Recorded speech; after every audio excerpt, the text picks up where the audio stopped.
it going, guys? Dylan from Luxury Lives On, and I hope everyone's doing well today.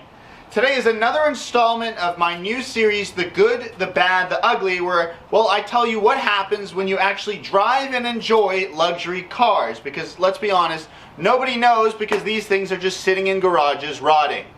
Now today we are looking at our designated family convertible, the Bentley GTC, and believe it or not, we have just hit over 40,000 miles in this car. So today I'm going to tell you all the good things that have occurred, the bad, and the horribly ugly.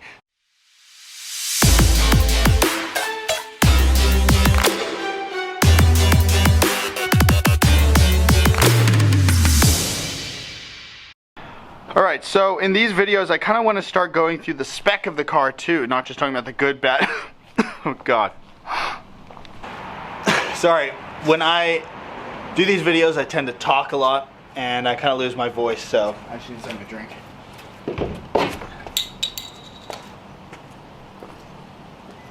Now this is not an endorsement for beer.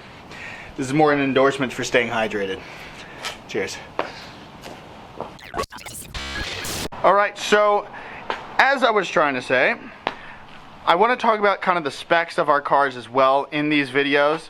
And well, this is a 2007 Bentley GTC, as I said. This is mommy's car, but obviously I said we are a family of car lovers, and well, if your mommy had a Bentley, you'd steal it too, let's be honest. But essentially, we've gone for a solid flat black on the car. And you would say, well, it looks so cool, aggressive, evil, mysterious even. Screw all of those adjectives, because really what it comes down to is this car scratches like nothing else. Now, obviously when you don't have a metallic fleck in it, it shows it that much more.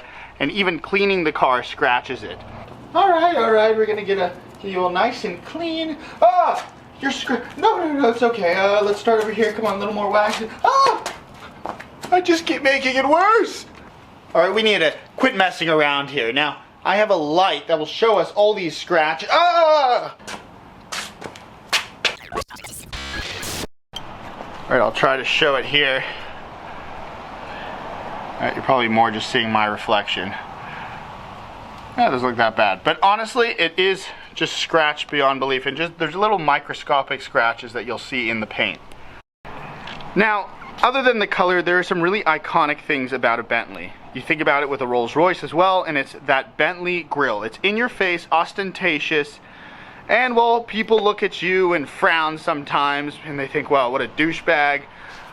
But it is all part of the Bentley mystique. When you're driving these cars, you want to feel special. You want to feel like you're something exotic, something in your face, something with, well, presence, and this grille displays that presence. It's the typical Bentley mesh, and I really love it, honestly.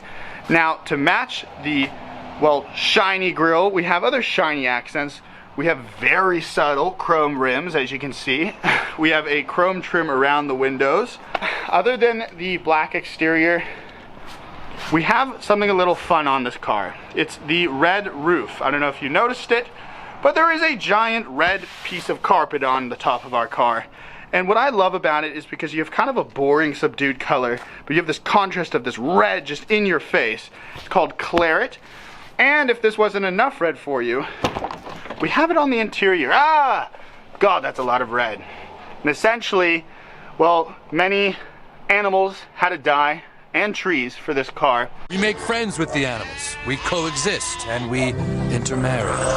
This is my wife, Janice. Because you have, well, it's basically optioned with the double red claret interior, so it's on the dash, seats everywhere, even rear seats. And we have a lot of beautiful wood here as well. In fact, there's so much detail in these cars, and that's one of the big benefits. Good things. I mean, you'll have wood here, and then wood where you wouldn't even look, just where the light displays are. So it's a really, really pretty and rich place to be. It just feels just rich with color and materials. However, it's not without its issues. As I said, good, bad, ugly, we talk about cars that are used, and well, there is some wear to the leather. You can see the cracking. Now, I have to say, the color's really, really fun on this car, but when you have a color that's not black, you notice these cracks contrast far more, and really it bothers my OCD. But, you know, you gotta suck it up if you're driving it. So you'll see, it's really, especially on these bolsters where it takes most of the impact. And then if you just nick it, it just shows it straight away. So if you have OCD, stay away from this color, but I mean, it's special, it really is. God, I need a break. Ugh. It's hot here. Oh crap, I've scratched the car again. It's not gonna work. Now, ever since I was a kid, I was fascinated with convertibles. I would see a car in a parking lot and the roof retracting, and I would think it was witchcraft. I'd go, Daddy, what's going on? And he would go, it's a convertible, son. What are you, stupid? But anyway, what he would say is that, well, it allows a car to be a coupe and a convertible. And what that means is you get to live in two worlds. You get to experience your car in two trims, and that's what's so fun about it. Well, the witchcraft continues, because not only does the roof come off, you can actually do it with the key.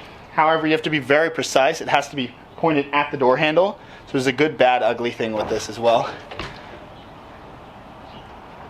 I'll fast forward this part.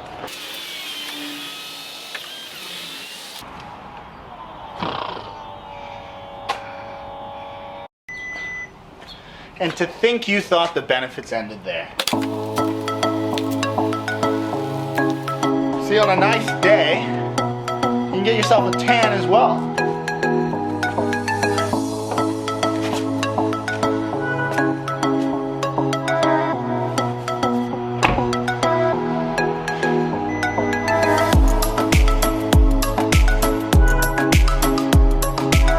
It's maybe not the best day for a tan, actually.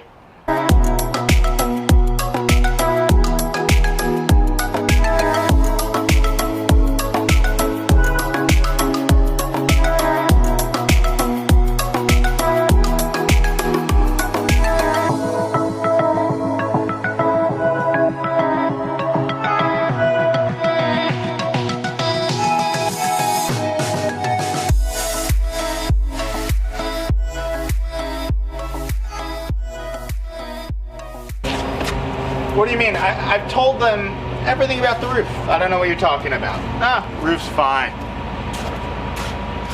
All right. I'll tell them. So, fine, the roof sometimes has some problems. Obviously, the more things you have on a car, the more chance there is for something to go wrong, right? That's kind of the mentality. And mechanically speaking, the roof is actually fine. What isn't fine is the fabric is known to deteriorate over time.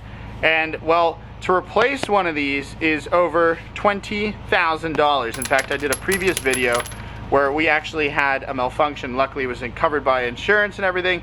We were able to get it fixed. But, yeah, that's not a good thing. I mean, that is a crippling cost.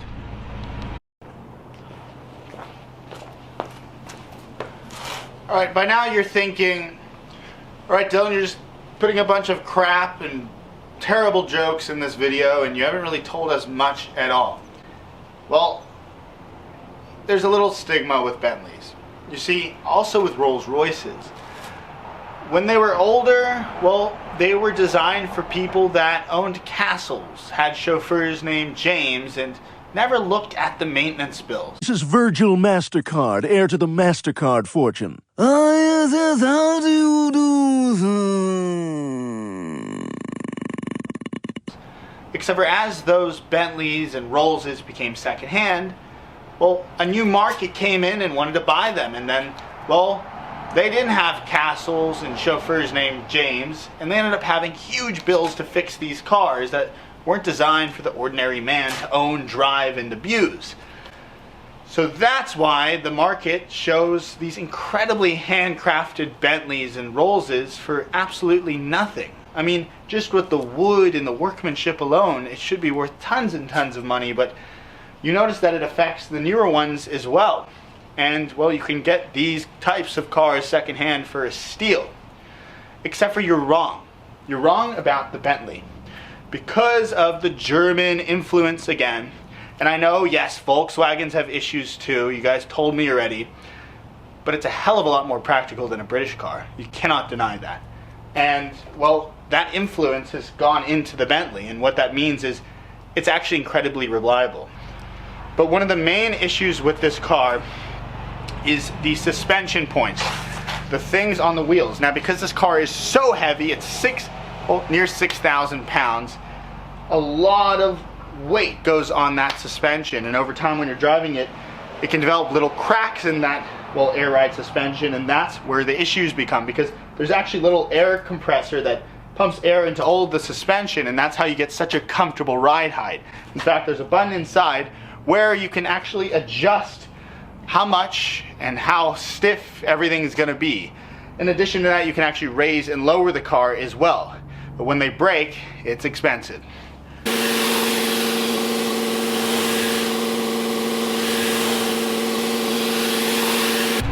God, I hope that did not break it. I really didn't even want to demonstrate this for you. All right. So this is one good thing about the car. This thing in here. See, it's a fairly compact W12 6-liter twin turbo. Did that really just fall on my head? Oh, God damn it, you stupid thing. Twin turbo W12 6-liter. I don't know where I was, but anyway, it has 530 horsepower. 560. Sorry, ever since getting hit in the head, I'm a little different now. 560 horsepower, 560 torque, and 2007, that was astronomical. And well, it made the car kind of fast. Now, the problem is, guys, many of you think that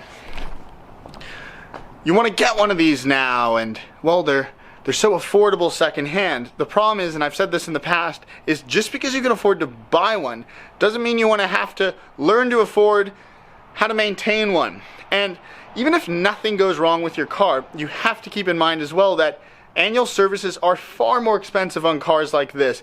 $1,500 to $3,000 just for an annual service to do all the filters, oil changes, things like that. And part of it is because, well, parts for these cars as well are just more expensive. You know, you get a Toyota's air filter, it's going to be a very different cost from a Bentley's air filter. So you have to keep those things in mind, the parts and then the labor as well. You see, they can charge you more for labor, even though it's technically sometimes the same thing with certain, well, routine fixes, because, well, they think you have more money, you have to take it to places where people have more money, and you end up getting screwed that way. So the engine's been really solid so far, and usually these actually tend to not have too many issues. Now, another really cool thing about the car is because it's in the Volkswagen group, well, that shares parts with Lamborghini and even Bugatti. And what that means is not only do you share your car key with a Golf, you share it with a Bugatti Veyron. So that's pretty cool. And in addition to that, these little lock sensor things are actually from a Veyron as well. And, well, I think the key ignition actually is as well too. So there's a lot of really cool things. But the last thing that's kind of interesting, and you guys can tell me if I'm wrong, the car when it starts sounds like a Veyron as well.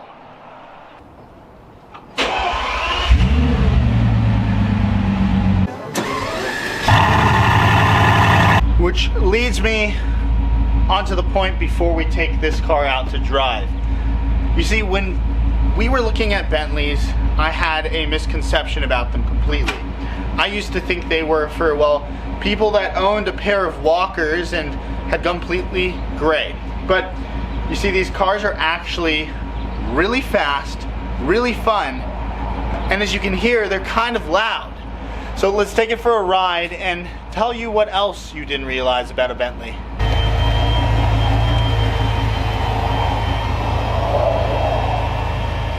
Now, just before we set off, we have a very hard to use steering wheel. We have a GPS that has almost Mario graphic displays. We have seat heaters that have 6 levels. 1, 2, 3, 4, 5, 6, because God forbid, right, if we didn't have 6. And we have a Breitling clock here, which is both tacky and delightful at the same time, and just a brilliant interior. I mean, look at all the wood everywhere. That red interior is stunning. And yeah, in addition to that, we have another little funny thing here. So this is how you connect the Bluetooth. It's very difficult to use. And then this area actually has a phone. So essentially one would use this if they had someone else in the car and they didn't want them hearing their conversation on the Bluetooth speakers, which are very hard to set up. So you would actually pick up this phone and put it next to your ear, and you could actually talk to the person privately. Because, well, you don't want to hear anyone's secret Bentley conversations. It's like a bat phone. This is hilarious. All right, I totally forgot I left that 6-level seat heater on. So now I am profusely sweating. Very smooth, Dylan. Ugh. And basically we're just gonna take it for a little ride and tell you kind of the good, bad, and ugly that are involved with that. Now, as I told you guys, the car actually makes noise somehow. For a Bentley, no one ever thought that. Everyone thought it'd be uncouth to have a Bentley that would make noise, but well, let's listen to this.